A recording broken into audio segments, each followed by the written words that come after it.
업무상 자살에 대한 산재 승인율이 지난해부터 급감한 것으로 나타나고 있습니다. 근로복지공단이 산재 심사를 하면서 까다로운 기준을 제시한 탓에 피해 노동자와 그 가족을 보호하지 못하고 있다는 지적이 나오고 있습니다. 이와 관련해서 매일노동뉴스 기사 한번 살펴보도록 하겠습니다. 23일 국회 환경노동위원회 이수진 더불어민주당 의원에 따르면 2019년 65.3%, 2020년 70.1%로 증가하던 업무상 자살에 대한 산재 승인율이 지난해 55.7%로 약 15%포인트가량 급감했다고 합니다. 올해는 6월까지 54.3%를 기록해서 지난해와 비슷한 수준을 보이고 있다고 합니다. 이렇게 승인율이 낮아진 이유로는 근로복지공단의 정신질환 산재 조사 판정의 부적절성이 꼽히고 있습니다. 공단은 서울 업무상 질병판정위원회에서 일괄적으로 처리했던 정신질환 사건을 2019년 하반기부터 다른 지역의 질병판정위원회로 분산했습니다. 통일된 정신질환 심의 판정 지침이 없는 탓에 질병판정위원회별로 승인 여부가 제각각인 것입니다.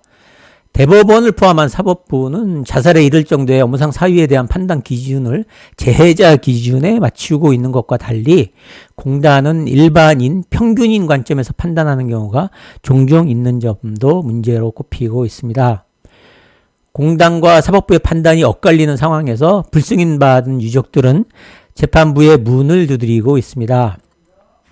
공단의 산재 불승인에 불복해 행정소송을 제기한 업무상 자살 건수는 2022년 29건에서 지난해 32건, 올해 9월까지 40건으로 점차 증가하고 있습니다. 특히 올해 법원에 확정된 사건은 모두 7건인데 이 중 공단이 패소한 경우는 4건에 이르고 있습니다. 불승인 판정이 법원 판결로 뒤집혀졌다는 얘기입니다.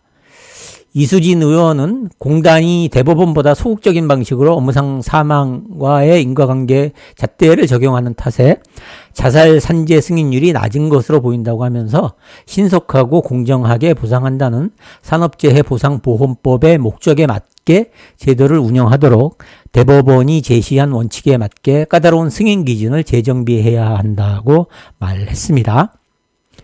지금까지 자살 산재 승인율 최근 들어 급감이라는 제목의 매일노동뉴스 기사 살펴봤습니다. 저도 산재 전문 변호사 하면서 자살 사건과 관련해서 행정소송을 여러 번 했는데요.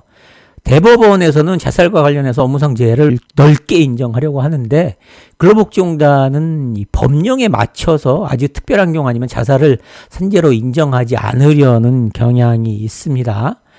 그래서 처음 산재 신청할 때부터 자살과 관련해서 대법원이 인정한 판례를 같이 첨부해서 제출을 해도 결국엔 불승인되는 경우가 많았고 법원에 가서야 업무상 재해를 인정받는 경우들이 종종 있었습니다. 그런데 근로복지공단에서 한번 불승인하면 이걸 행정소송으로 뒤집는다는 게 그렇게 쉽지는 않고요. 그리고 또 그동안에 유족들이 받게 되는 스트레스 또한 만만치가 않죠. 그런데 근로복지공단이란 단체 자체도 공무원적인 사고가 있어서요. 쉽게 승인을 잘 해주지 않고 있는데요. 그 이유는 결국 법령에서 자해행위나 자살과 관련해서 원칙적으로 산재를 인정하지 않는다고 이렇게 규정을 하고 있기 때문이기도 합니다. 그래서 그걸 근거로 해서 내부적으로 규정을 완화한다고 하더라도 법령 자체에서의 원칙적 금지 규정이 있기 때문에 산재 승인을 쉽게 해주지 않는 것으로 보입니다.